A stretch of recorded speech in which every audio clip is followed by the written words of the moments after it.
মুখ্যমন্ত্রী মমতা ব্যানার্জি এবং সাংসদ অভিষেক ব্যানার্জির অনুপ্রেরণায় এবং রাজারহাট নিউ টাউনের বিধায়ক তাপস চ্যাটার্জির আন্তরিক উদ্যোগে আয়োজনে চাঁদপুর গ্রাম পঞ্চায়েত অঞ্চলে শিশুদের মুখে হাসি ফোটাতে এই মানবিক বিশেষ কর্মসূচি।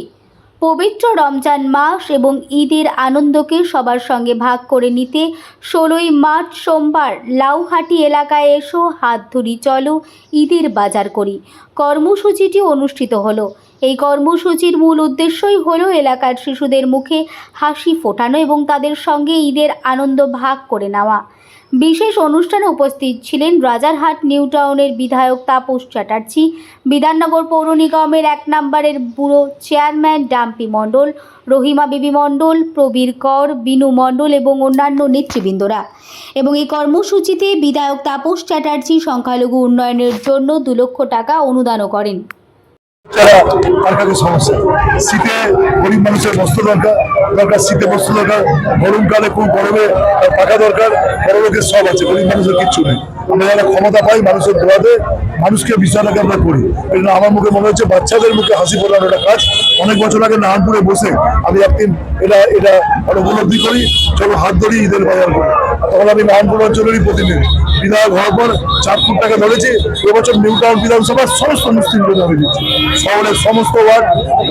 আজকে সন্ধ্যেবেলা পাথরঘাটা, কালকে ঝামেলাহাতি, আমার 2 পরশু দিন প্রত্যেকটা কোনো বাচ্চা, মুসলিম বাচ্চা 0 থেকে 11 বছর আমার বিধানসভা বাকি থাকবে না।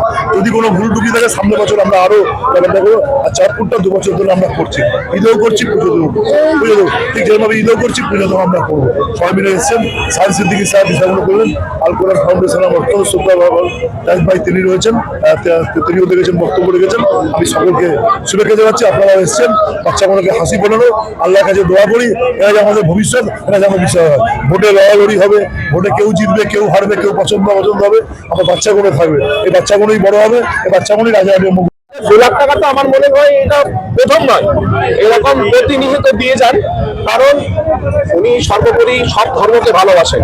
আপনাদের মাধ্যমে আর একটা বলি, দেখেন কুরবানি মানে কারোর গা জ্বালা করে। আপনারা জানেন অন্যান্য জায়গায় যখন মানে গোমাতাকে বলে মাতা একে জমা করতে দেবো না, কুরবানি করতে দেবো না, সেই জায়গায় দাঁড়িয়ে রাজারহাট নিউ টাউনের বিধায়ক তিনি যায় যে আমরা জানি যে ভারতবর্ষ, পশ্চিমবঙ্গ হচ্ছে সম্প্রীতির সেরা জায়গা, আর পশ্চিমবঙ্গের মধ্যে সম্প্রীতির সেরা জায়গা হচ্ছে রাজারহাট নিউ টাউন।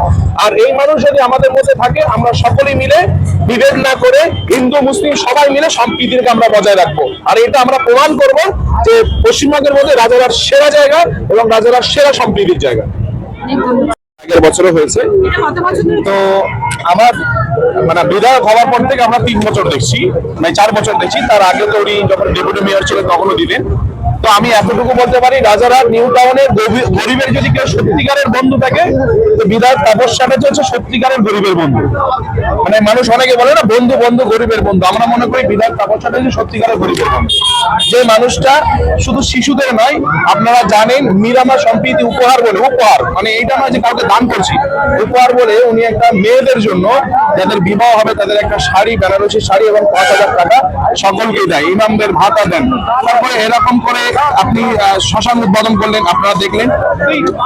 আচ্ছা, আবার ঈদের 10,000 কিন্তু এক্সট্রা শাড়িও দেন, মানে যেটা গোপন ভাবে দেন। তো এইটা আমাদের বিধায়ক সাহেব বললেন, উনি এটা দীর্ঘদিন ধরে করে আসছে, আমি জানতাম, কিন্তু এই 2 বছর হলো আমি যেটা আসছি এসে এটা উদ্বোধন করে দিয়ে যাচ্ছি। তার জন্য খুব ভালো লাগছে। এবং বিশেষ করে যে এই যে একটা কথা বলেছেন যে কাপড় নিয়ে বাবাইটা তুমি নিয়ে যাও, ওটা নিয়ে যাও, তা নয়, নিজের চয়েস অনুযায়ী নিয়ে যাও। চয়েস বাবারও চয়েস হতে পারে, মায়েরও চয়েস হতে পারে, বাচ্চারও চয়েস হতে পারে। যে যেরকম চয়েসের নেবে সেটা কোনো টাকার বিনিময় নয়, টাকার মধ্যে এটা বলেনি, যে যেরকম পারো তোমরা নিয়ে যাও। এটাই হলো মানুষের কাজ। এই মানুষের কাজের জন্য আমার জন্য আমি দোয়া করি। আর ইলেকশন এসে গেছে, ইলেকশন ডিক্লেয়ার হওয়ার পরও আজকে উনি যে এইভাবে এত ব্যস্ততার সাথে আজকে ঈদের জন্য এতভাবে যে খাচ্ছেন, তারই জন্য ওনার জন্য আমার দোয়া রইল। আগামীতে আপনাদের দ্বারা বার্তা দিতে চাইছি যেন এমএলএ সাহেব যিনি আছেন উনি যেন আমাদের সাথে থাকেন, ওনারই আমাদের দরকার প্রয়োজন আছে।